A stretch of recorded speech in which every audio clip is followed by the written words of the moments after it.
Depois de defender suas sugestões para a agenda da esquerda, hoje o presidente do Supremo, ministro Luiz Roberto Barroso, resolveu comentar os... Ministro Barroso desencadeia polêmica com declaração bombástica. Revolta se espalha pela população. Um tsunami político está varrendo o país à medida que o renomado ministro Barroso faz uma declaração que está deixando a nação em choque. O que foi dito por essa figura influente está gerando ondas de revolta e discussão por todo o Brasil. O que ele disse para provocar tamanha reação da população? Você vai ver tudo agora. Durante o Fórum Econômico Mundial, depois de defender suas sugestões para a agenda da esquerda, hoje o presidente do Supremo, ministro Luiz Roberto Barroso, resolveu comentar os índices econômicos do governo Lula.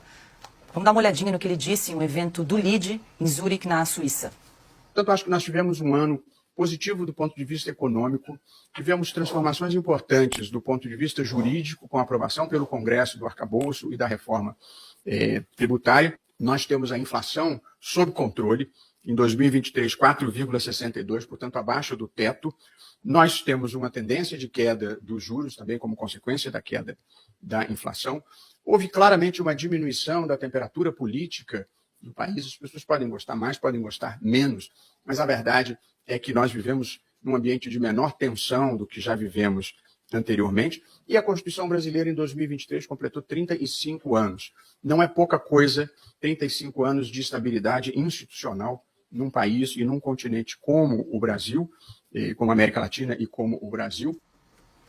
Um pouco antes do evento começar, Barroso conversou com jornalistas e negou que haja insegurança jurídica no país. Eu acho que há uma certa lenda de que haveria insegurança jurídica no Brasil. Eu acho que, em matéria de estabilidade da legislação, das relações e de não retroatividade das leis, eu não veria, em sentido amplo, um problema relevante no Brasil, e acho que o Supremo e o Judiciário procuram assegurar essa dimensão de segurança jurídica.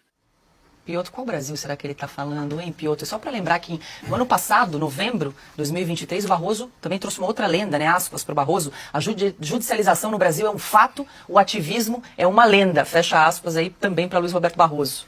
Vamos lá, eu vou começar pela história da segurança jurídica, que ele diz, ou a insegurança, que ele diz que não é um problema. O Supremo Tribunal Federal recentemente formou maioria para rejeitar embargos de declaração, ou seja, já numa fase bem final, em que o Supremo decidiu que sim, uma empresa que tinha decisões favoráveis para não pagar determinado imposto, passou por todas as instâncias, aquilo era uma coisa julgada já, ou seja, pacificado, mas que em matéria tributária, uma nova decisão do Supremo fazia retroagir tudo.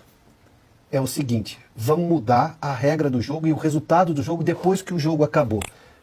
Não sei que nome que o ministro daria para isso. Eu dou sim, chama-se insegurança jurídica. E este é o primeiro item que qualquer investidor aqui no Brasil ou fora do Brasil que vem aqui para o país considera na hora de fazer um investimento.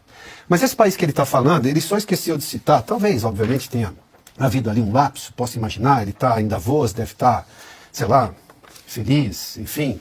Mas vamos lá.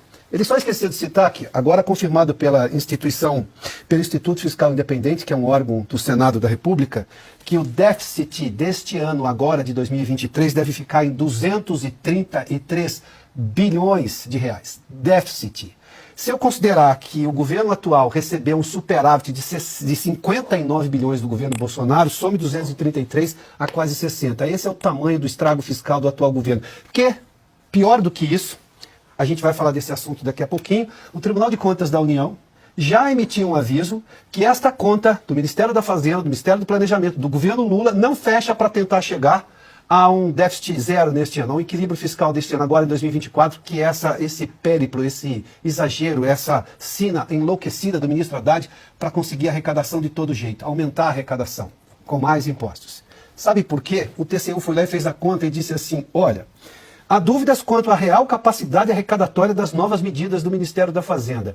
Tecnicamente, em economia, isso chama-se frustração de receita, num país que não cresce do ponto de vista de gerar arrecadação da melhor forma e da forma mais sustentável. Eu não faço ideia quais são esses números de economia, porque a questão da inflação e da queda dos juros, que poderia ter começado antes, não fosse aquele barulho e a descortesia do presidente Lula com o presidente do Banco Central, se não tivesse aprovado aquela medida do fura-teto ainda, no final de 2022, com a anuência do Congresso, o Congresso também tem culpa nisso, se não tivesse aumentado todo esse gasto fiscal, isso aí já teria caído. Esse é o nó brasileiro, mas o ministro preferiu ignorar. Bom, enfim, sei lá, deve estar ali completamente ludibriado